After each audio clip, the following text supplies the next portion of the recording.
Student, welcome to Tesla education.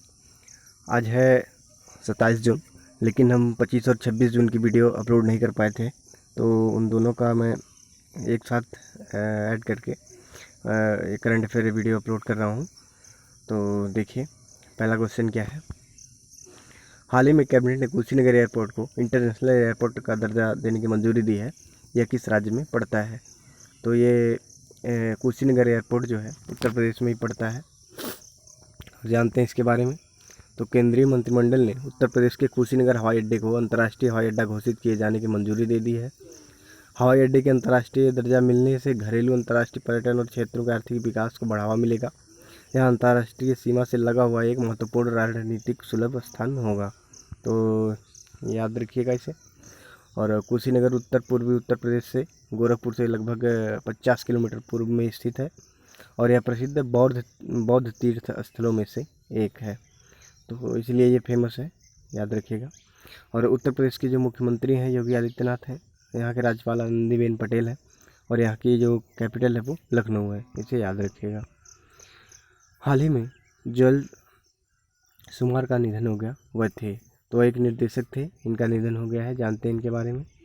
तो Hollywood निर्देशक Joel Schumacher का निधन हो गया है और कॉस्ट्यूम डिजाइनर से बने निर्देशक को 2 बैटमैन फिल्मों सहित the last boy, falling down जैसी हिट फिल्मों के निर्देशन के लिए भी जाना जाता है। इनकी फिल्में हैं almost fire, the last boys, falling down, याद रखिएगा। जोएल शुमाकर की पहली फिल्म बैटमैन फॉरएवर थी, जिसमें Val Kilmer, Tommy Lee Jones, Jim Carrey और निकोल किडमैन ने अभिनय किया था। इसके अलावा उन्होंने the Phantom of the Opera नामक फिल्म का निर्देशन भी किया था, जिसे 3 ऑस्कर नामांकन मिले थे, तो इसे याद रखिएगा। और क्वेश्चन नंबर 3 क्या है। हाल ही में डे ऑफ द सीफर कब मनाया गया?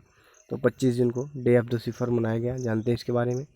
तो अंतर्राष्ट्रीय समुद्री संगठन यानी इंटरनेशनल मैरीटाइम ऑर्गेनाइजेशन द्वारा 25 जून को सीफर डे यानी सीफर अथवा नाविकों के दिन के रूप में मनाया जाता है। इस दिन को लोग समुद्री परिवहन में संचालन करके पूरे विश्व में कार्य में मदद करने वाले सीफर्स और नाविकों को सम्मान देने के लिए मनाते हैं। इस साल सीफेयर यानी डॉट्स का वार्षिक दिवस जो 25 जून को अपनी 10वीं वर्षगांठ मनाएगा, ये याद रखिएगा। इस दिन की शुरुआत मनीला में 2010 डिप्लोमेटिक सम्मेलन द्वारा सीफर कन्वेंशन के लिए प्रशिक्षण, प्रमाणन और निगरानी संशोधित मानकों के लिए अपनाए गए नए एक प्रस्ताव बाद की गई थी। वर्ष 2011 में आईएमओ द्वारा पहली सीपर्स डे मनाया गया था, इसे याद रखिएगा। अंतर्राष्ट्रीय समुद्री संगठन के महासचिव कौन है? किटैक लिन। अंतर्राष्ट्रीय समुद्री संगठन का मुख्यालय लंदन यूनाइटेड किंगडम में है और अंतर्राष्ट्रीय समुद्री संगठन की स्थापना 17 मार्च 1948 में हुई थी। तो इतने पॉइंट यहाँ से याद रखिएगा। क्वेश्चन नंबर 4 पे चलते हैं। हाल ही में किसने एक्सक्लूसिव इन्वेस्टमेंट फोरम लॉन्च किया? तो एक्सक्लूसिव इन्वेस्टमेंट फोरम जो हरसिमरत कौर के द्वारा लॉन्च किया गया है, जानते हैं इसके बारे में। तो केंद्रीय खाद्य प्रसंस्करण उद्योग मंत्री हरसिमरत कौर बादल द्वारा एक्सक्लूसिव इन्वेस्टमेंट फोरम के खाद्य प्रसंस्करण संस्करण को लॉन्च किया गया है।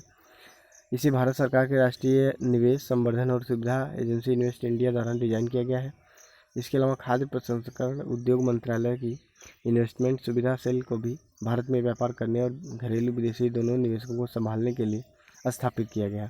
इस फोरम में केंद्र सरकार और 6 राज्य सरकार यानी आंध्र प्रदेश, असम, मध्य प्रदेश, पंजाब, तेलंगाना और उत्तर प्रदेश के 6 वरिष्ठतम नीति निर्माताओं ने भाग लिया, तो इसे याद रखिएगा। क्वेश्चन नंबर 5 क्या है। भारत फिलिस्तीन शरणार्थियों के लिए UNRWA को कितने मिलियन डॉलर की सहायता राशि देने की घोषणा की? तो 10 मिलियन अमेरिकी डॉलर देने की घोषणा की है। और जानते हैं UNRWA क्या है। भारत ने फिलिस्तीन शरणार्थियों के लिए कल्याण के लिए काम करने वाली संयुक्त राष्ट्र राहत और निर्माण agency United Nations relief and work agency को 10 मिलियन अमेरिकी डॉलर सहायता देने की घोषणा की है। इस राशि का भुगतान आने वाले 2 वर्षों में किया जाएगा। यह 10 मिलियन अमेरिकी डॉलर राशि का भुगतान वर्ष 2020 में किए जाने वाले 5 मिलियन अमेरिकी डॉलर से अलग किया जाएगा। इसके अलावा भारत ने कोविड-19 महामारी का मुकाबला करने में मदद के रूप में फिलिस्तीन को जीवन रक्षक दवाएं मुहैया कराने का भी वादा किया है, तो इसे याद रखिएगा। क्वेश्चन नंबर 6 क्या है। किस राज्य सरकार ने इंदिरा रसोई योजना शुरू की है? तो भी राजस्थान गवर्नमेंट ने। इंदिरा रसोई योजना शुरू की है, जानते हैं इसके बारे में। तो राजस्थान सरकार जल्द ही गरीबों के लिए इंदिरा रसोई योजना शुरू करने की योजना बना रही है। यह योजना का लक्ष्य यह सुनिश्चित करना होगा कि राज्य में कोई भी भूखा न सोए। इस योजना के अंतर्गत जरूरतमंदों को रियायती दरों पर शुद्ध एवं पौष्टिक भोजन रोजाना दिन में 2 बार प्रदान किया जाएगा। इसके अलावा उन्होंने राष्ट्रीय स्वास्थ्य मिशन और UNFPA के अभियान के लिए प्रचार सामग्री और उपकरणों से भरी 5 मोबाइल वैन को भी हरी झंडी दिखाई। तो याद रखिएगा इसे। राजस्थान की जो कैपिटल है जयपुर है, और जयपुर को ही पिंक सिटी कहते हैं, और यहाँ के मुख्यमंत्री अशोक गहलोत हैं, राज्यपाल कलराज मिश्र हैं, तो इसे याद रखिएगा। क्वेश्चन नंबर 7 क्या है, किस IIT के छात्रों ने इंडियन रिसीवर चिप ध्रुवा को विकसित किया? तो IIT बॉम्बे के स्टूडेंट ने ऐसा किया है, जानते हैं इसके बारे में। IIT बॉम्बे ने इंडियन रिसीवर चिप तैयार की है। इस चिप का इस्तेमाल मोबाइल फ़ोन और रूट गैजेट में देश में लोकेशन की जानकारी और मार्ग को खोजने के लिए किया जाता है। ध्रुवा यह जानकारी भारत के नैविक समूह के नेविगेशन उपग्रहों से प्राप्त संकेत के जरिए इसी तरह कार्य आएगा जैसे अमेरिका का ग्लोबल पोजिशनिंग सिस्टम आधारित उपग्रह जलवायु स्थिति के बारे में जानकारी मुहैया कराता है। तो याद रखिएगा इसे। इस रेडियो फ्रिक्वेंसी कलेक्टर चिप को IIT बॉम्बे में शोधकर्ता और विशेषज्ञों द्वारा 1.5 साल में तैयार किया गया है। यह विभिन्न फ्रिक्वेंसी बैंडों को प्राप्त करने में सक्षम है और वीक संकेतों को भी यह व्यवस्थित कर सकता है। तो इसे याद रखिए। क्वेश्चन नंबर 8 क्या है, IFTAS के नए अध्यक्ष के रूप में किसे नियुक्त किया गया है? तो T रविशंकर को IFTAS के नए अध्यक्ष के रूप में नियुक्त किया गया है, जानते हैं इनके बारे में। तो Indian financial technology and allied services ने, यानी इसका फुल फॉर्म क्या होता है, Indian financial technology and allied services, इन्होंने जो T रविशंकर को संगठन का नया अध्यक्ष नियुक्त कर दिया है। और IFTAS भारतीय रिजर्व बैंक की पूर्ण स्वामित्व वाली एक सहायक कंपनी है। इसके अलावा संगठन ने डॉक्टर N राजेंद्र को अपना मुख्य कार्यकारी अधिकारी नियुक्त किया है। तो CEO किसे बनाया है? राजेंद्रन को, ठीक है, N राजेंद्रन को बनाया है। वह भुगतान और बैंकिंग प्रणाली के क्षेत्र में प्रमुख विशेषज्ञ हैं और उन्होंने कंप्यूटर विज्ञान में PhD भी की है। साथ ही उनका राजनीतिक, पब्लिक और प्रौद्योगिकी प्रबंधन, साइबर सुरक्षा, प्रशासन, विचार नेतृत्व और परियोजना व्यापार निष्पादन में अच्छा ट्रैक रिकॉर्ड रहा है। और IFTAS का जो हेडक्वार्टर है वो मुंबई महाराष्ट्र में है, याद रखिएगा। क्वेश्चन नंबर 9 क्या है, विश्व बैंक ने सूक्ष्म उद्यमियों के लिए KVL माइक्रो मित्र सुविधा शुरू की है। तो किस बैंक ने की है? कर्नाटका बैंक ने की है, तो जानते हैं इसके बारे में। कर्नाटक बैंक ने छोटे उद्यमियों के लिए KVL माइक्रो मित्र नामक एक नया उत्पाद लॉन्च किया है। हाल ही में लॉन्च किए गए इस नए उत्पाद के अंतर्गत माइक्रो विनिर्माण और सेवा उद्यमों को 10 लाख रुपए तक की वित्तीय सहायता की पेशकश की जाएगी। यह वित्तीय सहायता कार्यशील पूंजी अथवा निवेश उद्देश्यों के लिए प्रदान की जाएगी। यह वित्तीय सहायता सुविधा एक सरल प्रक्रिया और किफ़ायती ब्याज दर पर प्रदान की जाएगी।